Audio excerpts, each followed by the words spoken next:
欧盟执委会主席冯德莱恩得到欧洲议会全票的同意，要连任后一届主席。另外，北约打算伫咧德国设立指挥部，负责乌克兰的安全援助，预计9月会当开始运作。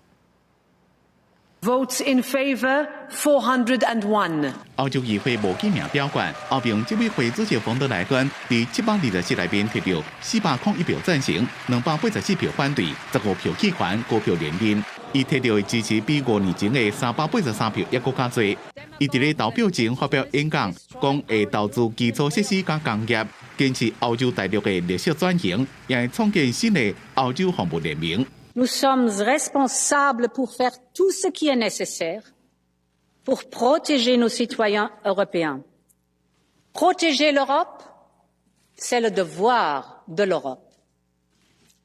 Alors, je pense qu'il est temps de construire une véritable Union européenne de la défense. 65岁冯德莱恩来自德国，2019年当选欧盟执委会主席，将是史上第一位女性主席，也是半个世纪以来第一位德国人担任这个职位。伊带领欧盟度过新冠疫情，还有对抗俄罗斯入侵乌克兰。伊讲，所来5年的任期将会决定欧洲未来50年在世界上的地位。伊若要伫这个北约秘书长史托滕伯格讲，欧洲将为可能会拖10年的俄乌战争做准备。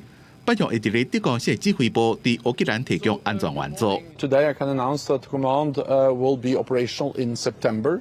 It will be 700 personnel in Germany, with a 3-star general as the commander. 史托滕伯格最近伫咧北约峰会强调，乌克兰未立刻加入北约，因过伊坚持一定会伫咧俄乌战争结束了后，和乌克兰加入，来确保俄罗斯袂再再攻击乌克兰。伫德国设指挥部也展现北约对乌克兰长久的承诺。